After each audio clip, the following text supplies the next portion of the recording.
శ్రీ సత్యసాయి జిల్లా కదిరి పట్టణంలో వెలిసిన ప్రముఖ పుణ్యక్షేత్రం శ్రీమద్ ఖాద్రి లక్ష్మీ నరసింహస్వామి క్షేత్రం. నవనారసింహ క్షేత్రాలలో మూల దేవస్థానంగా విరాజిల్లుతున్న ఖాద్రి క్షేత్రం. నరసింహ క్షేత్రాలలో ప్రహ్లాద సమేతంగా భక్తులకు దర్శనమిచ్చే ఏకైక క్షేత్రం ఖాద్రి క్షేత్రం. నరసింహుని దర్శనం తర్వాత అమృతవల్లి అమ్మవారు దర్శనమిస్తారు. ఖాద్రి అంటే సండ్రవృక్షము. సండ్రవృక్షంలో స్వామివారు ఉద్భవించడంతో ఖాద్రి క్షేత్రమని పిలువబడుతోంది. కాలక్రమేణా ఖాద్రి పట్టణం కదిరిగా పిలువబడుతోంది. ప్రతి నెల స్వాతి నక్షత్రం రోజున స్వామివారికి అభిషేకం చేసిన తర్వాత స్వామివారి మూల విరాట్ నుండి స్వేద బిందువులు ఉద్భవిస్తాయని ప్రధాన అర్చకులు తెలిపారు.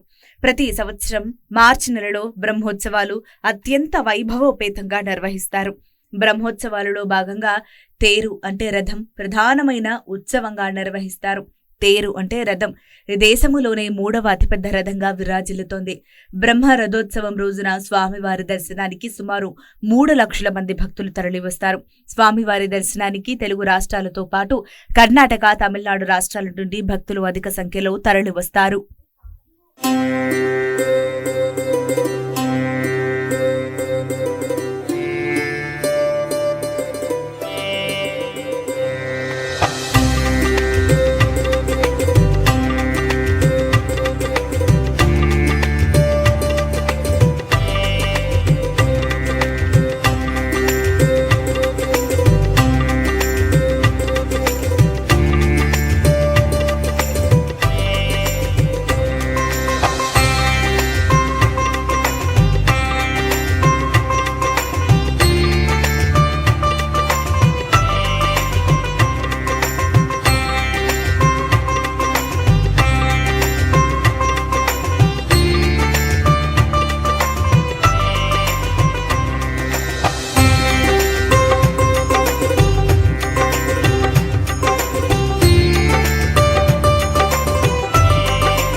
विद्महे दीक्षदंष्ट्राय धीमहि तन्नो नारसिंहः प्रचोदयात्।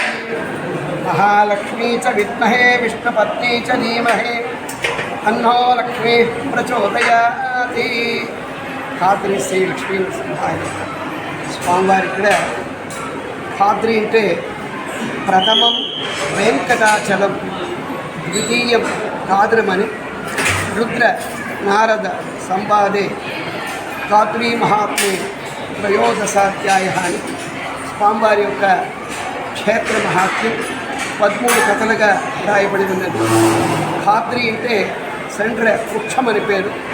ఆ యొక్క వృక్షంలో స్వామివారు స్వయంభోద్భవం జరిగిన దానివల్ల ఈ క్షేత్రాన్ని ఖాద్రి అది గ్రామ్య పదముగా కదిరి పిలువబడుతుంది. లోపల స్వామివారు పద్మాసనంగా కూర్చొని ఉన్నారు. పద్మాసనం పైన హిరణ్యకశ్యపుడిని పెట్టుకుని సంహారం చేస్తున్నారు. చేతిలో వారి యొక్క శిరస్సు, చేతిలో పాదాలు పట్టుతూ ఉంటారు. వక్షస్త్రాన్ని భేదించి పేరులంతా మాలగా వేసుకుంటూ ఉంటారు. రక్తమాడ విభూషణాయ మహావం అని శ్రీవారి యొక్క సహస్రనామార్చన. హిరణ్యకశ్యపుడిని సంహారం చేసి పరమ భాగవతోత్తముడైనటువంటి యొక్క ప్రహ్లాదుడికి ఈ క్షేత్రంలో అనుగ్రహాన్ని ప్రసాదించాడన్నమాట. ప్రహ్లాదుల వారికి పరమ భాగవతోత్తముడంటే ప్రహ్లాదుడికి మించిన భక్తుడు నారాయణమూర్తికి అతి చిన్న వయసులోనే అంత పెద్ద లక్ష్మీనరసింహస్వామి వారిని ప్రసన్నం చేసుకున్నవాడు ఒక ప్రహ్లాదుడికి హిరణ్యకశ్యపుడికి వాగ్వాదం జరిగిన క్షేత్రం. భగవంతుడు ఉన్నాడు అని ప్రహ్లాదుడు చెప్తాడు. లేదు, ఓం నమో హిరణ్యకశ్యపాయ నమః ఇదే చెప్పవలా అంటే లేదు, భగవంతుడు ఉన్నాడు అని వారిద్దరికీ వాగ్వాదం జరిగిన దివ్యమైన క్షేత్రం. నవనారసింహ క్షేత్రాల్లో మూల క్షేత్రం ఖాద్రి చెప్పబడుతుంది. ఆ యొక్క హిరణ్యకశ్యపుడికి వారికి వాగ్వాదం జరిగిన తర్వాత ఆ గదాదండముతో ఆ స్తంభాన్ని కొట్టడం, స్వామివారు ప్రణగించుకొని లోపల నుంచి బయట రావడం, ఆ సన్నివేశం జరిగిన క్షేత్రం ఏది అంటే ఈ యొక్క ఖాద్రి. హిరణ్యకశ్యపుని చూసి ఒక యుగాలకు యుద్ధం జరిగిన తర్వాత ప్రహ్లాదుల వారికి స్వామి ప్రసన్నమయ్యి అన్యదా చరణం నాస్తి త్వమేవ శరణం మమ తస్మాత్ కారుణ్య భావేన రక్షరక్షోము జనార్దనాన్ని ఈ శ్లోకం చెప్పి భగవంతుడిని శరణాగతి కోరాడు ఆయన. అప్పుడు ఆ నారసింహుడు ఆ యొక్క భక్తుడి యొక్క శరణాగతి ఆయన బొట్టల వేలు పాదాలు స్పర్శ తగులుతానే అంత కోటీశ్వర్య ప్రకాశాయ మహావం అంత కోటీశ్వరుడుగా ఉన్న నారసింహుడు చల్లదనంగా స్వామి హిమాలయ పర్వతం మాదిరిగా చల్లబడి ప్రహ్లాదుడికి ప్రసన్నంగా ఉండి ఆ ప్రహ్లాదుని దగ్గర తీసుకొని, ప్రహ్లాద నీకేమి అనుగ్రహం కావాలంటే మా తండ్రి చాలా అజ్ఞానంతో తపని చేసినాడు, మంచి జ్ఞానాన్ని ప్రసాదించి లోకానికి లోక కళ్యాణాన్ని అనుగ్రహమైతే చేయవలసింది. నారసింహుడు లేదనైనా మీ తండ్రి ఆషామాషి వ్యక్తి కాదు, వాని కడుపులో నువ్వు పుట్టడమే నీ యొక్క పూర్వజన్మ సుకృతం, నీ తండ్రి కూడా నావాడే అని చెప్పి ఆ ప్రహ్లాదుడి కోరిక. ఇంకొక వరం ఏమి అనుగ్రహం అంటే ఈ ఖాద్రి క్షేత్రంలోనే ఉండి నా భక్తులకంతా దర్శన భాగ్యం కలిగించి నా భక్తుడు కష్టమును వస్తే వాడికి కష్టాన్ని నివారణ చేసి లోక కళ్యాణానికి ఏదైతే పనికొస్తుందో నా భక్తుడికి అది ఇచ్చి లోక కళ్యాణాన్ని దుష్ట శిక్ష రక్షణ చేస్తూ ఈ ఖాద్రి క్షేత్రంలోనే వెలసి నా భక్తులకంతా లోక కళ్యాణానికి ఇక్కడే ఉండవలసింది అని కోరుతున్నారు. ఆ ప్రహ్లాదుని మాటలకి స్వామి ఆనందపడి తదాసనం చెప్పి ఈ ఖాద్రి క్షేత్రంలోనే స్వామివారు నివాసిస్తున్నారు. భోగలక్ష్మీ నరసింహస్వామి రచితమూర్తి వారికి నిత్య సేవలన్నీ జరుగుతుంది. నెలలో ఒక్కరోజు స్వాతి నక్షత్రం వస్తుంది. ఆ యొక్క స్వాతి నక్షత్రం రోజు మాత్రం మూల విరాట జరుగుతుంది. వేడ స్వామివారు నకచక పర్యంతం చాలా సౌందర్యంగా ఉంటాడు లోపల మూర్తి. జ్యేష్ఠాభిషేకం వల్ల స్వామికి నెలలో ఒక్కరోజు మాత్రం అభిషేకం జరుగుతుంది.